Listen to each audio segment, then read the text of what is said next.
dear students, welcome to my YouTube channel. ಇವತ್ತಿನ ಈ ವಿಡಿಯೋದಲ್ಲಿ ಪೇಜ್ ನಂಬರ್ 5ರಲ್ಲಿನ 1.2 ಹತ್ತರ ಭೂಮಿಯ ಬಗ್ಗೆ ತಿಳಿದುಕೊಳ್ಳೋಣ. ಹತ್ತರ ಭೂಮಿಯಲ್ಲಿ ವಿಶೇಷ ಗುಂಡಿಗಳನ್ನು ಹೊಂದಿರುವ ವಿಶೇಷ ಕ್ಯಾಲ್ಕುಲೇಟರ್ಗಳಿವೆ. ಅದರಲ್ಲಿ ಒಂದನೇದು ಯೋಜನಾಭರಿತ ಸಾವಿರಗಳಲ್ಲಿ +1000 ಇರುವ ಒಂದೇ ಒಂದು ಗುಂಡಿ ಇದೆ. ಮುಂದಿನವುಗಳನ್ನು ಸೂಚಿಸಲು ಎಷ್ಟು ಬಾರಿ ಗುಂಡಿಯನ್ನು ಒತ್ತಬೇಕು? ಇದರ ಅರ್ಥ ಏನಪ್ಪ ಅಂದ್ರೆ, ನಮ್ಮ ಕಡೆ ಒಂದು ಕ್ಯಾಲ್ಕುಲೇಟ್ರ್ ಐತೆ. ಇಲ್ಲಿ ನೋಡ್ರಿ, ಇಲ್ಲೊಂದು ಕ್ಯಾಲ್ಕುಲೇಟ್ರ್ ಐತೆ, ಇದು ನಮ್ಮ ಕಡೆ ಐತೆ ಅಂತ ಅಂದ್ಕೊಡ್ರಿ. ಇದ್ರಾಗ ಬರೀ +1000 ಅಂತಂದು ಒಂದು ಗುಂಡಿ ಐತೆ. ಈ ಗುಂಡಿಯನ್ನು ಈ ಕೆಳಗೆ ಸಂಖ್ಯೆಗಳನ್ನು ಕೊಟ್ಟಿದ್ದಾರಲ್ಲ, ಇದನ್ನು ಎಷ್ಟು ಬಾರಿ ಒತ್ತಿದಾಗ ಈ ಸಂಖ್ಯೆ ಬರುತ್ತಾ ಅನ್ನೋದನ್ನು ನಾವು ಕಂಡು ಹಿಡಿಬೇಕು. ಅದು ಹೇಗಂತ ನೋಡ್ರಿ. ಇಲ್ಲೇ ಮೊದಲೇದೇನು ಕೊಟ್ಟಿದ್ದಾರೆ? 3000. ಈ 3000 ಬರಬೇಕಾದ್ರೆ ನಾವು ಎಷ್ಟು ಬಾರಿ 1000ನ ಒತ್ತಬೇಕು? 3 ಬಾರಿ. ಹೌದಾ? ಅದೇ ರೀತಿ ಎರಡನೇ ಪ್ರಶ್ನೆ ಏನು ಕೊಟ್ಟಿದ್ದಾರೆ ನೋಡ್ರಿ, 10,000 ಅಂತ ಕೊಟ್ಟಿದ್ದಾರೆ. ಹೌದಾ? ಈ 10,000 ಬರಬೇಕಾದ್ರೆ ನಾವು 1000 ಅನ್ನೋ ಸಂಖ್ಯೆನ ಎಷ್ಟು ಬಾರಿ ಒತ್ತಬೇಕು? 10 ಬಾರಿ. 10 ಬಾರಿ ಒತ್ತಿದಾಗ 10,000 ಬರುತ್ತಾ? ಅದೇ ರೀತಿ ಮೂರನೇ ಪ್ರಶ್ನೆ ನೋಡ್ರಿ, 53,000 ಅಂತ ಐತೆ. ಈ 53,000 ಬರಬೇಕಾದ್ರೆ ನಾವು 1000 ಗುಂಡಿಯನ್ನು ಎಷ್ಟು ಬಾರಿ ಒತ್ತಬೇಕು? ವೆರಿ ಗುಡ್, 53 ಬಾರಿ. ಅದೇ ರೀತಿ ನಾಲ್ಕನೇದು ನೋಡ್ರಿ, ಡಿ ಏನು ಕೊಟ್ಟಿದ್ದಾರೆ? 90,000 ಅಂತ ಕೊಟ್ಟಿದ್ದಾರೆ. ಈ 90,000 ಬರಬೇಕಾದ್ರೆ ನಾವು 1000 ಗುಂಡಿಯನ್ನು ಎಷ್ಟು ಬಾರಿ ಒತ್ತಬೇಕು? 90 ಬಾರಿ. 90 ಬಾರಿ ಒತ್ತಬೇಕು. 90 ಬಾರಿ ಒತ್ತಿದಾಗ ನಮಗೆ 90,000 ಬರುತ್ತೆ. ಅದೇ ರೀತಿ 1 ಲಕ್ಷ ಬರಬೇಕಾದ್ರೆ ಈ 1,000 ಗುಂಡಿಯನ್ನು ಎಷ್ಟು ಬಾರಿ ಒತ್ತಬೇಕು? 100 ಬಾರಿ. ನೆಕ್ಸ್ಟ್ ಇಲ್ಲೆಲ್ಲ ಈ ಥರ ಮಾಡಿದ್ವಿ. ನೆಕ್ಸ್ಟ್ ಎಫ್ ಏನು ಕೊಟ್ಟಿದ್ದಾರೆ ನೋಡ್ರಿ. ಇಲ್ಲೇ ಈ 1000ವನ್ನು 153 ಬಾರಿ ಒತ್ತಿದಾಗ ನಮಗೆ ಎಷ್ಟು ಬರುತ್ತಾ? 1,53,000. ಜಿ ಏನಿದೆ ನೋಡ್ರಿ, 1 ಲಕ್ಷ ಆಗಲು ಎಷ್ಟು ಸಾವಿರಗಳು ಬೇಕು?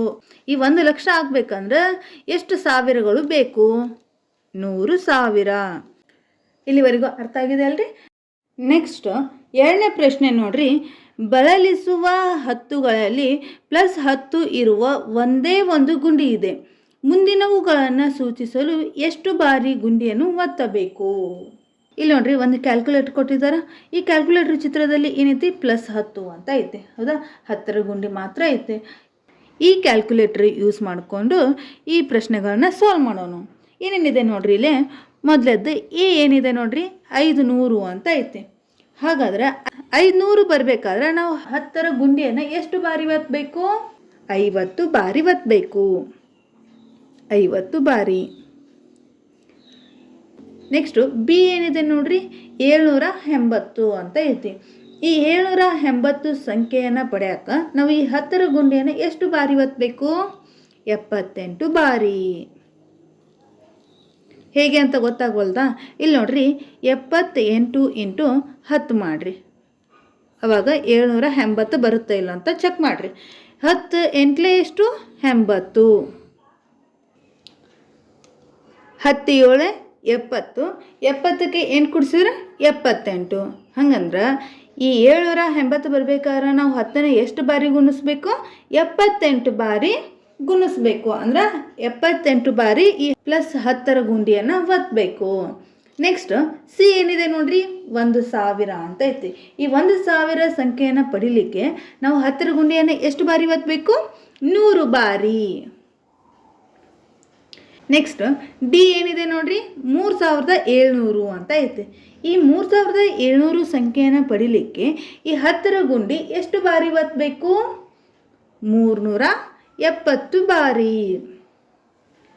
ಅದೇ ರೀತಿ ಈ ಏನಿದೆ ನೋಡ್ರಿ, 10,000. ಈ 10,000ವನ್ನು ಪಡಿಲಿಕ್ಕೆ 10ರ ಗುಂಡಿಯನ್ನು ಎಷ್ಟು ಬಾರಿ ಒತ್ತಬೇಕು? 1000 ಬಾರಿ. ನೆಕ್ಸ್ಟ್ ಎಫ್ ಏನಿದೆ ನೋಡ್ರಿ, 1 ಲಕ್ಷ ಅಂತ ಐತಿ. ಈ 1 ಲಕ್ಷ ಸಂಖ್ಯೆಯನ್ನು ಪಡೀಲಿಕ್ಕೆ 10ರ ಗುಂಡಿಯನ್ನು ಎಷ್ಟು ಬಾರಿ ಒತ್ತಬೇಕು? 10,000. 10,000 ಬಾರಿ 10ರ ಗುಂಡಿಯನ್ನು ಒತ್ತಿದಾಗ ನಮಗೇನು ಸಿಗುತ್ತಾ? 1 ಲಕ್ಷ ಸಿಗುತ್ತಾ. ನೆಕ್ಸ್ಟ್ ಜಿ ಪ್ರಶ್ನೆ ಏನಿದೆ ನೋಡ್ರಿ, ಇದನ್ನ ಕಂಡುಹಿಡಿಬೇಕು ನಾವು. ಈ 10ರ ಗುಂಡಿಯನ್ನು 435 ಬಾರಿ ಒತ್ತಿದಾಗ ನಮಗೆ ಎಷ್ಟು ಸಂಖ್ಯೆ ಬರುತ್ತಾ ಅನ್ನೋದನ್ನು ಕಂಡುಹಿಡಿಬೇಕು. ಎಷ್ಟು ಬರುತ್ತಾ? 10ರ ಗುಂಡಿಯನ್ನು 435 ಬಾರಿ ಒತ್ತಿದಾಗ ಎಷ್ಟು ಬರುತ್ತಾ? 4350. ಇಲ್ಲಿವರೆಗೂ ಅರ್ಥ ಆಗಿದೆ ಅಂತ ಅನ್ಕೋತೀನಿ. ನಿಮಗೇನಾದರೂ ಇದರಲ್ಲಿ ಡೌಟ್ಸ್ ಇದ್ದರೆ ಪ್ಲೀಸ್ ಕಮೆಂಟ್ ಬಾಕ್ಸ್ನಲ್ಲಿ ಕಮೆಂಟ್ ಮಾಡಿ, ಹಾಗೆ ನಮ್ಮ ಚಾನಲನ್ನು ಸಬ್ಸ್ಕ್ರೈಬ್ ಮಾಡಿ. ನೆಕ್ಸ್ಟ್ ಪೇಜ್ ನಂಬರ್ 6ರಲ್ಲಿರುವ 3ನೇ ಪ್ರಶ್ನೆಯನ್ನು ನೋಡ್ರಿ. ಚೊಕ್ಕದಾದ ನೂರುಗಳಲ್ಲಿ ಒಂದೇ ಒಂದು 100ರ ಗುಂಡಿ ಇದೆ. ಮುಂದಿನವುಗಳನ್ನು ಸೂಚಿಸಲು ಎಷ್ಟು ಬಾರಿ ಗುಂಡಿಯನ್ನು ಒತ್ತಬೇಕು? ಅಂದರೆ ಈ ಕ್ಯಾಲ್ಕುಲೇಟರ್ ಒಳಗೆ ಏನೈತಂತ 100ರ ಗುಂಡಿ ಮಾತ್ರ ಐತಂತ. ಹಾಗಾದರೆ ಈ ಕೆಳಗೆ ಪ್ರಶ್ನೆಯನ್ನು ಕೊಟ್ಟಿದ್ದಾರಲ್ಲ, ಈ 100ರ ಗುಂಡಿಯನ್ನು ಎಷ್ಟು ಬಾರಿ ಒತ್ತಿದಾಗ ಈ ನಮಗೆ ಕೊಟ್ಟಿರುವಂತಹ ಸಂಖ್ಯೆಗಳು ಬರ್ತಾವು ಅನ್ನೋದನ್ನೇ ನಾವಿವಾಗ ಕ್ಯಾಲ್ಕುಲೇಟ್ ಮಾಡಬೇಕು. ಏನಿದೆ ನೋಡ್ರಿ, ಮೊದಲೇ ಪ್ರಶ್ನೆ 400 ಅಂತ ಐತಿ. ಈ 400 ಬರಬೇಕಾದ್ರೆ 100ರ ಗುಂಡಿಯನ್ನು ಎಷ್ಟು ಬಾರಿ ಒತ್ತಬೇಕು? 4 ಬಾರಿ. ನೆಕ್ಸ್ಟು ಬಿ ಏನಿದೆ ನೋಡ್ರಿ, 3700 ಅಂತ ಐತೆ. ಈ 3700 ಬರಬೇಕಾದ್ರೆ ನಾವು 100ರ ಗುಂಡಿಯನ್ನು ಎಷ್ಟು ಬಾರಿ ಒತ್ತಬೇಕು? 37 ಬಾರಿ. ನೆಕ್ಸ್ಟ್ ಸಿ ಏನಿದೆ ನೋಡ್ರಿ, 10,000 ಅಂತ ಐತೆ. ಈ 10,000ವನ್ನು ಪಡಿಲಿಕ್ಕೆ ನಾವು 100ರ ಗುಂಡಿಯನ್ನು ಎಷ್ಟು ಬಾರಿ ಒತ್ತಬೇಕು? 100 ಬಾರಿ. 100 ಬಾರಿ. ನೆಕ್ಸ್ಟ್ ಡಿ ಏನಿದೆ ನೋಡ್ರಿ, 53,000 ಅಂತ ಐತಿ. ಈ 53,000ವನ್ನು ಪಡಿಲಿಕ್ಕೆ 100ರ ಗುಂಡಿಯನ್ನು ಎಷ್ಟು ಬಾರಿ ಒತ್ತಬೇಕು? 530 ಬಾರಿ. ನೆಕ್ಸ್ಟ್ ಈ ಏನು ಕೊಟ್ಟಿದ್ದಾರೆ? 90,000 ಅಂತ ಕೊಟ್ಟಿದ್ದಾರೆ, ಹೌದಾ? ಈ 90,000ವನ್ನು ಪಡಿಲಿಕ್ಕೆ 100ರ ಗುಂಡಿಯನ್ನು ಎಷ್ಟು ಬಾರಿ ಒತ್ತಬೇಕು? 900 ಬಾರಿ. ನೆಕ್ಸ್ಟ್ ಎಫ್ ಏನು ಕೊಟ್ಟಿದ್ದಾರೆ ನೋಡ್ರಿ, 97,600 ಅಂತ ಕೊಟ್ಟಿದ್ದಾರೆ. ಈ 97,600 ಪಡಿಬೇಕಾದ್ರೆ 100ರ ಗುಂಡಿಯನ್ನು ಎಷ್ಟು ಬಾರಿ ಒತ್ತಬೇಕು? 976 ಬಾರಿ. ನೆಕ್ಸ್ಟ್ ಜಿ ಏನು ಕೊಟ್ಟಿದ್ದಾರೆ? 1,00,000 ಅಂತ ಕೊಟ್ಟಿದ್ದಾರೆ. ಈ 1,00,000 ಸಂಖ್ಯೆಯನ್ನು ಪಡಿಲಿಕ್ಕೆ 100ರ ಗುಂಡಿಯನ್ನು ಎಷ್ಟು ಬಾರಿ ಒತ್ತಬೇಕು? 1,000 ಬಾರಿ ಒತ್ತಿದಾಗ ನಮಗೇನು ಸಿಗುತ್ತಾ? 1,00,000 ಸಂಖ್ಯೆ ಸಿಗುತ್ತಾ. ನೆಕ್ಸ್ಟ್ ಎಚ್ ಏನು ಕೊಟ್ಟಿದ್ದಾರೆ ನೋಡ್ರಿ, ನಮಗೆ ಸಂಖ್ಯೆ ಯಾವುದು ಅನ್ನೋದು ಕೊಟ್ಟಿಲ್ಲ. ಆದ್ರೆ ಈ 100ರ ಗುಂಡಿಯನ್ನು 582 ಬಾರಿ ಒತ್ತಿದಾಗ ಎಷ್ಟು ಸಂಖ್ಯೆ ದೊರಕ್ತೈತಿ ಅನ್ನೋದನ್ನು ನಾವು ಕಂಡುಹಿಡಬೇಕು. ಈ 100ರ ಗುಂಡಿಯನ್ನು 582 ಬಾರಿ ಒತ್ತಿದಾಗ ಎಷ್ಟು ಸಿಗುತ್ತಾ? 58,200. ನೆಕ್ಸ್ಟ್ ಐ ನೋಡ್ರಿ, 10,000 ಮಾಡಲು ಎಷ್ಟು ನೂರುಗಳ ಅವಶ್ಯಕತೆ ಇದೆ? ಒಂದು 10,000 ಸಂಖ್ಯೆ ಸಿಗಬೇಕಾದ್ರೆ ಈ 100ರ ಗುಂಡಿಯನ್ನು ಎಷ್ಟು ಬಾರಿ ಒತ್ತಬೇಕು ಅನ್ನೋದನ್ನ ಕೇಳತ್ತಾರ ಅವರು. ಎಷ್ಟು ಬಾರಿ ಒತ್ತಬೇಕು? 100 ನೂರುಗಳನ್ನು ಒತ್ತಬೇಕು. 100ರ ಗುಂಡಿಯನ್ನು 100 ಬಾರಿ ಒತ್ತಿದಾಗ 10,000 ಸಿಗುತ್ತಾ. ನೆಕ್ಸ್ಟ್ ಜೆ ಏನಿದೆ ನೋಡ್ರಿ, 1,00,000 ಮಾಡಲು ಎಷ್ಟು ನೂರುಗಳ ಅವಶ್ಯಕತೆ ಇದೆ? 1,00,000 ಬರಬೇಕಾದ್ರೆ ಎಷ್ಟು ನೂರುಗಳು ಆಗಬೇಕು? ಎಷ್ಟಾಗಬೇಕು? 1000 ನೂರುಗಳು. 100 ನೂರುಗಳು, ಇಲ್ಲಿ 1000 ನೂರುಗಳು. ನೆಕ್ಸ್ಟ್ ಕೆ ಏನು ಕೊಟ್ಟಿದ್ದಾರೆ ನೋಡ್ರಿ, ಚೊಕ್ಕದಾದ ನೂರುಗಳನ್ನು ಹೇಳುತ್ತವೆ. ಬಳಲಿಸುವ ಹತ್ತುಗಳು ಮತ್ತು ಯೋಜನಾಭರಿತ ಸಾವಿರಗಳು ತೋರಿಸಲಾಗದ ಕೆಲವು ಸಂಖ್ಯೆಗಳಿವೆ, ಆದರೆ ಅವುಗಳನ್ನು ನಾವು ತೋರಿಸಬಲ್ಲೆ. ಈ ಹೇಳಿಕೆ ಸತ್ಯವೇ? ಯೋಚಿಸಿ ಮತ್ತು ಪರಿಶೋಧಿಸಿ. ಹೌದು, ಈ ಹೇಳಿಕೆ ಸತ್ಯ ಐತಿ. ಯಾಕಂದ್ರೆ 1000ದ ಸ್ಥಾನದ ಕ್ಯಾಲ್ಕುಲೇಟರ್ನಿಂದ 500ರಂತಹ ಸಂಖ್ಯೆಯನ್ನು ತರೋಕ್ಕಾಗಲ್ಲ. 10ರ ಕ್ಯಾಲ್ಕುಲೇಟರಿಂದ ತರಬಹುದು, ಆದ್ರೆ ಅದಕ್ಕೆ ಟೈಮ್ ಭಾಳ ಬೇಕಾಗುತ್ತೆ. ಅದೇ 100ರ ಕ್ಯಾಲ್ಕುಲೇಟರಿಂದ ಕೇವಲ 5 ಬಾರಿ ಅಂದರೆ 5 ಸಾರಿ ನಾವು ಗುಣಿಸಿದಾಗ 500 ಸುಲಭವಾಗಿ ನಮಗೆ ಸಿಕ್ಬಿಡುತ್ತೆ. ನೆಕ್ಸ್ಟ್ 4ನೇ ಪ್ರಶ್ನೆ ಏನಿದೆ ನೋಡ್ರಿ, ಕ್ರಿಯಾಶೀಲ ಚಿಟ್ಟಿ. ಇಲ್ಲೊಂದು ಕ್ರಿಯಾಶೀಲ ಚಿಟ್ಟಿ ಚಿತ್ರ ಕೊಟ್ಟಿದ್ದಾರೆ. ಇದನ್ನು ನೋಡ್ರಿ, ಒಂದು ವಿಭಿನ್ನ ಕ್ಯಾಲ್ಕುಲೇಟ್ರ್. ಈ ಕ್ರಿಯಾಶೀಲ ಚಿಟ್ಟಿ ಅನ್ನೋದು ಒಂದು ವಿಭಿನ್ನವಾದ ಕ್ಯಾಲ್ಕುಲೇಟ್ರ್. ಇದೊಂದು ಡಿಫ್ರೆಂಟ್ ಆಗಿರುವಂಥ ಕ್ಯಾಲ್ಕುಲೇಟ್ರ್ ಐತಿ. ಅದರಲ್ಲಿನ ಗುಂಡಿಗಳು ಇಂತಿವೆ. ಹೆಂಗದಾವ ನೋಡ್ರಿ ಇಲ್ಲಿ. +1 +10 +100 +1000 +10,000 +1,00,000 ಪ್ಲಸ್ ಈ ಕ್ರಿಯಾಶೀಲ ಚಿಟ್ಟಿ ಕ್ಯಾಲ್ಕುಲೇಟರ್ ಒಳಗದಾವ. ಇಲ್ಲಿ ನೋಡ್ರಿ +1 +10 +100 +1000 +10,000 +1,00,000 +10,00,000 ಈ ರೀತಿ ಕ್ಯಾಲ್ಕುಲೇಟರ್ ಗುಂಡಿಗಳದಾವ. ಅದರಲ್ಲಿ ಸಂಖ್ಯೆಗಳನ್ನು ಮಾಡಲು ಬಹಳಷ್ಟು ವಿಧಾನಗಳಿವೆ. ಇದರೊಳಗೆ ಸಂಖ್ಯೆಗಳನ್ನು ಮಾಡಲಿಕ್ಕೆ ಬಹಳಷ್ಟು ವಿಧಾನಗಳಿವೆ ಅಂತ. ಅದು ಹೇಗೆ ಅನ್ನೋದನ್ನು ನಾವು ಕಂಡುಹಿಡಬೇಕು. ನೀವು ಕೇಳಿರಬಹುದು, ಸಂಖ್ಯೆ 321 ಪಡೆಯಲು ಅದು +10 32 ಬಾರಿ ಮತ್ತು +1 ಒಮ್ಮೆ ಮಾತ್ರ ಒತ್ತುತ್ತದೆ. ಅದು 321 ಪಡೆಯುತ್ತದೆಯೇ? ಪರ್ಯಾಯವಾಗಿ ಅದು +100 2 ಬಾರಿ ಮತ್ತು +10 ಹಾಗೂ +1 ಒಮ್ಮೆ ಒತ್ತಬಹುದು. 12 ಬಾರಿ. ನಮಗೆ ಸಂಖ್ಯೆ 321 ಬೇಕಾದಾಗ 10ರ ಗುಂಡಿಯನ್ನು 32 ಬಾರಿ ಒತ್ತುವುದಂತೆ. ನೆಕ್ಸ್ಟ್ ಇನ್ನೊಂದು +1ರ ಗುಂಡಿಯನ್ನು ಒಮ್ಮೆ ಮಾತ್ರ ಒತ್ತಬಹುದು ಅಂತ. ಇದರಿಂದ ಪಡಿಬಹುದಾ? ಅವಾಗ ನಾವು 321 ಪಡಿಬಹುದಾ ಅಂತ ಕೇಳತ್ತಾರೆ. ಅಥವಾ ಅಂದರೆ ಪರ್ಯಾಯವಾಗಿ ಇದನ್ನಾರ ಮಾಡ್ಬೋದು. ಅಥವಾ ಇನ್ನೊಂದು ರೀತಿ ಏನಂದರೆ, ಅದು 100ನ್ನು 2 ಬಾರಿ ಅಂದರೆ 100 2 ಎಷ್ಟು 700 100ನ್ನು 2 ಬಾರಿ ಮತ್ತು +10 ಹಾಗೂ +1 ಒಮ್ಮೆ ಒತ್ತಬಹುದು. ಇಲ್ಲಿ ಏನಂತ ಹೇಳಿದಾರು, 100ನ್ನು 2 ಬಾರಿ ಅಂದ್ರೇನು, 100ನ್ನ 2 ಸರಿ ಗುಣಿಸೋದು. 100 2 ಏನು 200 200. ನೆಕ್ಸ್ಟ್ ಏನು ಹೇಳಿದಾರೆ, 10ನ್ನು 12 ಬಾರಿ ಅಂದರೆ 12 10 120 ನೆಕ್ಸ್ಟ್ ಏನು ಹೇಳಿದಾರೆ, +1 ಒಮ್ಮೆ ಅಂತ ಹೇಳಿದಾರೆ ಅಂದರೆ 1. ಇವ್ನು 3ನ್ನು ಕೂಡಿಸಿದಾಗ ಏನಾಗುತ್ತೆ ನೋಡ್ರಿ, 1 2ಕ್ಕೆ 2 2ಕ್ಕೆ 1 ಕೂಡಿಸಿದ್ರೆ 3 ಅಂದರೆ 321 ಬಂತ. ಇದು ಕರೆಕ್ಟ್ ಐತಿ. ಹಂಗಾದ್ರೆ ಅಂದ್ರೆ ಈ ಥರನೂ ಒತ್ತಬಹುದು ಅಂತ ಹೇಳತ್ತಾರೆ ಅವರು. ನೆಕ್ಸ್ಟ್ 5ನೇ ಪ್ರಶ್ನೆ ಏನಿದೆ ನೋಡ್ರಿ, 5072 ಪಡೆಯಲು ಇರುವ ಹಲವಾರು ವಿಧಾನಗಳಲ್ಲಿ ಅದರಾಗ ಇವು 2 ಕ್ರಮವನ್ನು ಅವ್ರು ತೋರಿಸಿದಾರೆ ನೋಡ್ರಿ. ಏನಪ್ಪ ಅಂದರೆ, ಈ 5072ನ್ನು 50 × 100 +7 × 10 +2 × 1 ಇದನ್ನೆಲ್ಲವುದನ್ನು ಗುಣಿಸಿ ಮತ್ತು ಕೂಡಿಸಿದಾಗ 5072 ಸಿಗುತ್ತಾ? ಅದು ಹೇಗೆ ಅಂತ ನೋಡ್ರಿ. ಇಲ್ಲಿ ಅದರೊಳಗೆ ಏನಿದೆ ನೋಡ್ರಿ, 50 × 100 ಅಂತ ಐತಿ. ಎಷ್ಟಾಗುತ್ತಾ? 5000 ಹೌದಾ.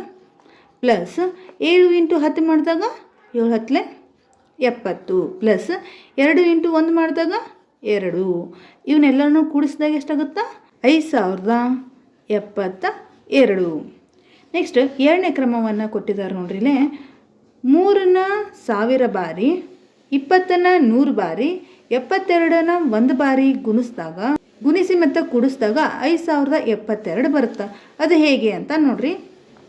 1000 × 3 3000 +20 × 100 2000 +72 × 1 72. ಇವನ್ನೆಲ್ಲ ಕೂಡಿಸಿದಾಗ ಎಷ್ಟು ಬರುತ್ತಾ? 2ಕ್ಕೆ 2 7ಕ್ಕೆ 7 0 3ಕ್ಕೆ 2 ಕೂಡಿಸಿದ್ರೆ 5 ಅಂದರೆ 5072 ಬಂತು. ಹೌದಾ. ಅದು ಹೇಗೆ ಅಂತ ಇದೊಂದು ಕೋಷ್ಟಕದ ಮೂಲಕ ತೋರಿಸಿದ್ದಾರೆ ನೋಡ್ರಿ. ಇಲ್ಲಿ ಗುಂಡಿಗಳದಾವು. ಇಲ್ಲೇ ನಮಗೇನು ಬೇಕು? 5072 ಸಂಖ್ಯೆ ಬೇಕು. ಹಾಗಾದ್ರೆ ಈ 5072 ಸಂಖ್ಯೆ ಬರಬೇಕಾದ್ರೆ ನಾವು 100ರ ಗುಂಡಿಯನ್ನು 50 ಬಾರಿ, 10ರ ಗುಂಡಿಯನ್ನು 7 ಬಾರಿ, 1ರ ಗುಂಡಿಯನ್ನು 2 ಬಾರಿ ಒತ್ತಿದಾಗ ನಮಗೆ 5072 ದೊರಕ್ತೈತಿ. ಅದೇ ರೀತಿ ಇನ್ನೊಂದು ಕ್ರಮ ಏನಂದರೆ, 1000 ಗುಂಡಿಯನ್ನು 3 ಬಾರಿ, 100 ಗುಂಡಿಯನ್ನು 20 ಬಾರಿ, 1ರ ಗುಂಡಿಯನ್ನು 72 ಬಾರಿ ಒತ್ತಿದಾಗ ನಮಗೆ 5072 ಸಂಖ್ಯೆ ಸಿಗುತ್ತಾ? ಇದು ಹೇಗೆ ಅಂತ ಗೊತ್ತಾಯ್ತಲ್ವಾ. ನೆಕ್ಸ್ಟ್ ಇಲ್ಲೊಂದು ಪ್ರಶ್ನೆಯನ್ನು ಕೇಳಿದ್ದಾರೆ ನೋಡ್ರಿ. 5072 ಪಡೆಯಲು ಒಂದು ವಿಭಿನ್ನ ಕ್ರಮವನ್ನು ಕಂಡುಹಿಡಿಯಿರಿ, ಅದಕ್ಕೆ ಒಂದು ಬೀಜೋಕ್ತಿಯನ್ನು ಬರೆಯಿರಿ. 5072 ಪಡಿಲಿಕ್ಕೆ ನಾವು ಇನ್ನೊಂದು ವಿಭಿನ್ನ ಕ್ರಮವನ್ನು ಹಿಡಿಯಿರಿ ಅಂತ ಹೇಳಿದ್ದಾರೆ. ಅದು ಹೇಗಪ್ಪ ಅಂದ್ರೆ, ನಾವು ಈಗಾಗಲೇ ಅತ್ಯಂತ ಸಾಮಾನ್ಯ ವಿಧಾನ ಯಾವ್ದು ಬಳಸ್ಬೋದು ಅಂದ್ರೆ, ನಾವು ಈಗಾಗಲೇ ಲೋವರ್ ಕ್ಲಾಸಸ್ ಒಳಗೆ ಕಲ್ತಿರ್ತೀವಿ. ಏನಪ್ಪ ಅಂದರೆ ಸ್ಥಾನ ಬೆಲೆಯ ಕ್ರಮವನ್ನು ಹೇಗೆ ಬರೆಯೋದು ಅಂತ. ಹೌದಾ? ಆ ಸ್ಥಾನ ಬೆಲೆ ಕ್ರಮವನ್ನು ಹೇಗೆ ಬರೆಯೋದು ಅಂತ ಎಲ್ರಿಗೂ ನೆನಪೈತಿ ಅಂತ ಅಂದ್ಕೊಂಡಿದ್ದೀನಿ. ಅದು ಹೇಗೆ ಬರೆಯೋದು ಅಂತ ನೋಡ್ರಿ, ಇಲ್ಲಿ ತಿಳಿಸ್ಕೊಡ್ತೀನಿ. 5072 ಹೇಗೆ ಬರೀತೀರಾ ಸ್ಥಾನ ಬೆಲೆಯಲ್ಲಿ? 5 × 1000 ಪ್ಲಸ್ 0 × 100 ಪ್ಲಸ್ 7 × 10 ಪ್ಲಸ್ 2 × 1. ಇದೆ ಅಲ್ವಾ ಸ್ಥಾನ ಬೆಲೆಯ ಕ್ರಮ. ಇದನ್ನು ಬಳಸ್ಕೊಂಡು ನಾವು 5072 ಈ ರೀತಿ ಬರಿಬಹುದು. ನೆಕ್ಸ್ಟ್ 7ನೇ ಪುಟದಲ್ಲಿ ಪ್ರಶ್ನೆ ಏನಿದೆ ನೋಡ್ರಿ, ಕಂಡುಹಿಡಿಯಿರಿ. ಏನು ಕಂಡುಹಿಡಿಬೇಕು? ಮುಂದೆ ನೀಡಿರುವ ಪ್ರತಿ ಸಂಖ್ಯೆಗೆ ಗುಂಡಿಗಳನ್ನು ಒತ್ತುವುದರ ಮೂಲಕ ಅಗತ್ಯ ಸಂಖ್ಯೆಗಳನ್ನು ಪಡೆಯಲು ಕನಿಷ್ಠ 2 ವಿಭಿನ್ನ ಕ್ರಮಗಳನ್ನು ಬರೆಯಿರಿ. ಚಿಟ್ಟಿಯಂತೆ ಆಲೋಚಿಸಿ ಮತ್ತು ಕ್ರಿಯಾಶೀಲರಾಗಿರಿ. ಈ ಚಿಟ್ಟಿ ಆಲೋಚಿಸ್ತಲ್ಲ, ಅದೇ ರೀತಿ ನಾವು ಆಲೋಚನೆ ಮಾಡಿ 2 ವಿಭಿನ್ನ ಅಂದರೆ ಬೇರೆ ಬೇರೆ ಕ್ರಮಗಳನ್ನು ಬರಿಬೇಕು ಅಂತ ಹೇಳಿದ್ದಾರೆ. ಅದರಲ್ಲಿ ಮೊದಲೇ ಪ್ರಶ್ನೆ ಏನಿದೆ ನೋಡ್ರಿ, 8300 ಅಂತ ಐತಿ. ಇದನ್ನು 2 ವಿಭಿನ್ನ ಕ್ರಮಗಳಲ್ಲಿ ಬರಿಬೇಕು. ಹೇಗೆ ಬರಿತೀರಾ? ಕ್ರಮ 1 ಅಂತ ಹೇಳ್ರಿ, ಅಂದರೆ 2 ವಿಭಿನ್ನ ಕ್ರಮ ಅಂತ ಹೇಳಿದಾರೆ. ಕ್ರಮ 1 ಹೇಗೆ ಬರಿಬೋದು ಅಂದರೆ 8 × 1000 ಪ್ಲಸ್ 3 × 100. ಅಂದರೆ ಇವನ್ನ ಗುಣಿಸ್ದ ಮತ್ತು ಕೂಡಿಸಿದಾಗ 8300 ಬರುತ್ತೆ. ಇಲ್ಲ ಚೆಕ್ ಮಾಡಿರಿ. 1000 × 8 8000 ಪ್ಲಸ್ 100 × 300 300. 8000ಕ್ಕೆ 300 ಕೂಡಿಸಿದ್ರೆ 8300 ಬಂತಲ್ಲ.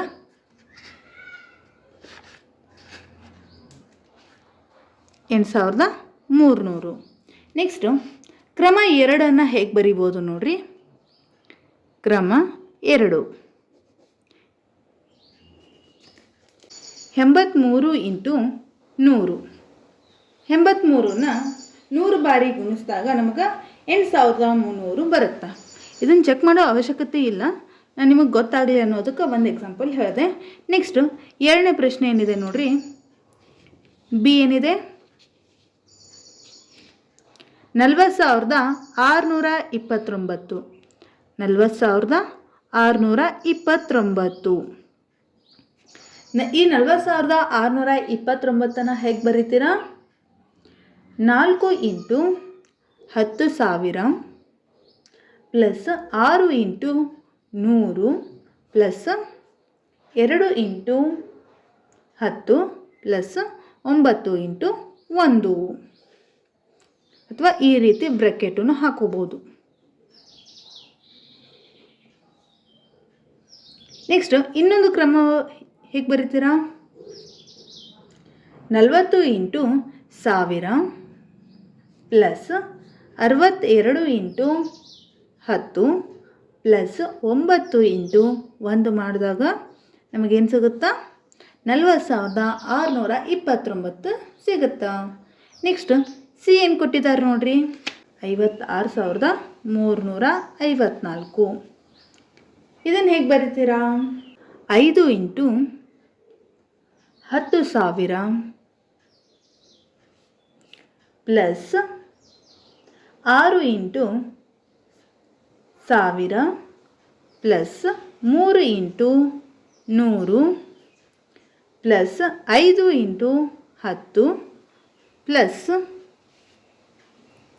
4 × 1. ನೆಕ್ಸ್ಟ್ ಇನ್ನೊಂದು ಕ್ರಮ ಹೇಗೆ ಬರೀತೀರಾ? 56 × 1000 ಪ್ಲಸ್ 35 × 10 ಪ್ಲಸ್ 4 × 1 ಮಾಡಿದಾಗ ನಮಗೇನು ಸಿಗುತ್ತಾ? 56,354. ನೆಕ್ಸ್ಟ್ ಡಿ ಏನಿದೆ ನೋಡ್ರಿ, 66,666 ಅಂತ ಐತಿ. ಇದನ್ನು ಹೇಗೆ ಬರೀತೀರಾ? 6 into 10,000 plus 6 into 1000 plus 6 into 100 plus 6 into 10 plus 6 into 1. Next ಇನ್ನೊಂದು ಕ್ರಮ ಹೇಗೆ ಬರೀತೀರಾ? 666 ಇಂಟು 100 ಪ್ಲಸ್ 66 ಇಂಟು 1. ನೆಕ್ಸ್ಟ್ ಈ ಕ್ವಶನ್ ಏನಿದೆ ನೋಡ್ರಿ, 3,67,813. ಇದನ್ನು ಹೇಗೆ ಬರೀತೀರಾ? 3 into 1,00,000 plus 6 into 10,000 plus 7 into 1000 plus 8 into 100 plus 13 into 10. ಹಾಗೆ ಇನ್ನೊಂದು ಕ್ರಮವನ್ನು ಹೇಗೆ ಬರೀತೀರಾ? 367 into 1000 plus 81 into 10 plus 3 into 1. Next ಇಲ್ಲಿ ಕ್ರಿಯಾಶೀಲ ಚಿಟ್ಟಿಯಲ್ಲಿ ನಿಮಗಾಗಿ ಕೆಲವು ಪ್ರಶ್ನೆಗಳಿವೆ. ಒಂದಿಷ್ಟು ಪ್ರಶ್ನೆಗಳನ್ನು ಕೊಟ್ಟಿದ್ದಾರೆ, ಅದನ್ನು ಸಾಲ್ವ್ ಮಾಡೋಣ. ಏನು ಕೊಟ್ಟಿದ್ದಾರೆ ನೋಡ್ರಿ. ಮೊದಲೇ ಪ್ರಶ್ನೆ, ನೀವು ಸರಿಯಾಗಿ 30 ಬಾರಿಯಷ್ಟೇ ಗುಂಡಿಗಳನ್ನು ಒತ್ತಬೇಕು. ನೀವು ಮಾಡಬಹುದಾದ 3 ಅಂಕಿಯ ಅತಿ ದೊಡ್ಡ ಸಂಖ್ಯೆ ಯಾವುದು? ನೀವು ಮಾಡಬಹುದಾದ 3 ಅಂಕಿಯ ಅತಿ ಚಿಕ್ಕ ಸಂಖ್ಯೆ ಯಾವುದು ಅಂತ ಕೇಳಿದ್ದಾರೆ. ಯಾವ್ಯಾವ ಗುಂಡಿಯನ್ನು 30 ಬಾರಿ ಒತ್ತಿದಾಗ ನಾವು 3 ಅಂಕಿಯ ಅತಿ ಚಿಕ್ಕ ಸಂಖ್ಯೆ ಮತ್ತು ದೊಡ್ಡ ಸಂಖ್ಯೆ ದೊರಕುತ್ತೈತಿ ಅಂತ ನೋಡೋಣ. ಅದು ಹೇಗೆ ಅಂತ ನೋಡ್ರಿ. 30 ಬಾರಿ ಮಾತ್ರ ಬಟನ್ ಒತ್ತಬೇಕಂತ ಹೇಳ್ತಾರೆ. ಅತಿ ದೊಡ್ಡ ಸಂಖ್ಯೆ ಯಾವುದು? 993. ಈ 993 ಬರಬೇಕಾದ್ರೆ ಯಾವ್ಯಾವ ಗುಂಡಿನ ಎಷ್ಟು ಬಾರಿ ಒತ್ತಬೇಕು ಅನ್ನೋದು ನೋಡ್ರಿ. ಇಲ್ಲಿ ಒಂದನೇದು 100ರ ಗುಂಡಿಯನ್ನು 9 ಬಾರಿ, ಎರಡನೇದು 10ರ ಗುಂಡಿಯನ್ನು 8 ಬಾರಿ, ಮೂರನೇದು 1ರ ಗುಂಡಿಯನ್ನು 13 ಬಾರಿ ಒತ್ತಬೇಕು. 100ರ ಗುಂಡಿಯನ್ನು 9 ಬಾರಿ ಒತ್ತಿದಾಗ ನಮಗೆ 900 ಬರುತ್ತೆ, ಹೌದಾ? ನೆಕ್ಸ್ಟ್ 10ರ ಗುಂಡಿಯನ್ನು 8 ಬಾರಿ ಒತ್ತಿದಾಗ 80 ಬಂತು. 10 8 80. 1ರ ಗುಂಡಿಯನ್ನು 13 ಬಾರಿ ಒತ್ತಿದಾಗ 13 ಬರುತ್ತೆ. ಇದು ಟೋಟಲ್ ಎಲ್ಲ ಕೂಡಿಸಿದಾಗ ಎಷ್ಟಾಗುತ್ತಾ? 993. ಇದು ಹೇಗೆ ಮಾಡ್ಬೇಕು ಅನ್ನೋದು ಗೊತ್ತಾಯ್ತಲ್ವ? 3 ಅಂಕಿಯ ಅತಿ ಚಿಕ್ಕ ಸಂಖ್ಯೆ ಅದು 102. 10ರ ಗುಂಡಿಯನ್ನು 8 ಬಾರಿ ಅಂದರೆ 80, 10 8 80. 1ರ ಗುಂಡಿಯನ್ನು 22 ಬಾರಿ ಅಂದರೆ 22 ಆಯ್ತು. ಈ 80ಕ್ಕೆ 22 ಕೂಡಿಸಿರ 102. ಅಂದರೆ ಈ 102 ಬರಬೇಕಾದ್ರೆ ನಾವು 10ರ ಗುಂಡಿಯನ್ನು 8 ಬಾರಿ ಒತ್ತಬೇಕು, 1ರ ಗುಂಡಿಯನ್ನು 22 ಬಾರಿ ಒತ್ತಬೇಕು. ಅಂದರೆ ಒಟ್ಟು ಎಷ್ಟು ಬಾರಿ ಒತ್ತದಂಗೆ ಆಗುತ್ತಿಲ್ಲ? 30 ಬಾರಿ. ಇದು ಹೇಗೆ ಅಂತ ಗೊತ್ತಾಯ್ತಲ್ವ? ನೆಕ್ಸ್ಟ್ ಇಂತಹ ಪ್ರಶ್ನೆಗಳನ್ನು ಸೃಜಿಸಿ ನಿಮ್ಮ ಸಹಪಾಠಿಗಳಿಗೆ ಸವಾಲು ನೀಡಿ. ಇಂತಹ ಪ್ರಶ್ನೆಗಳನ್ನು ನಿಮ್ಮ ಫ್ರೆಂಡ್ಸ್ ಜೊತೆ ಡಿಸ್ಕಸ್ ಮಾಡಿ. ಯಾವೆಲ್ಲ ಪ್ರಶ್ನೆಗಳನ್ನು ಡಿಸ್ಕಸ್ ಮಾಡಿದ್ರಿ ಅಂತ ಕಮೆಂಟ್ ಬಾಕ್ಸ್ನಲ್ಲಿ ಕಮೆಂಟ್ ಮಾಡಿ. ಇವತ್ತಿನ ವಿಡಿಯೋ ಅರ್ಥ ಆಗಿದೆ ಅಂತ ಅನ್ಕೋತೀನಿ. ಮುಂದಿನ ವಿಡಿಯೋದಲ್ಲಿ ಕ್ರಮಬದ್ಧವಾದ ಸಿಪ್ಪೆಯ ಬಗ್ಗೆ ತಿಳಿದುಕೊಳ್ಳೋಣ. Thanks for watching. ಈ ವಿಡಿಯೋ ಇಷ್ಟ ಆದರೆ ಲೈಕ್ ಮಾಡಿ, ಶೇರ್ ಮಾಡಿ, ಕಮೆಂಟ್ ಮಾಡಿ, ಹಾಗೆ ಸಬ್ಸ್ಕ್ರೈಬ್ ಮಾಡಲು ಮರಿಬೇಡಿ.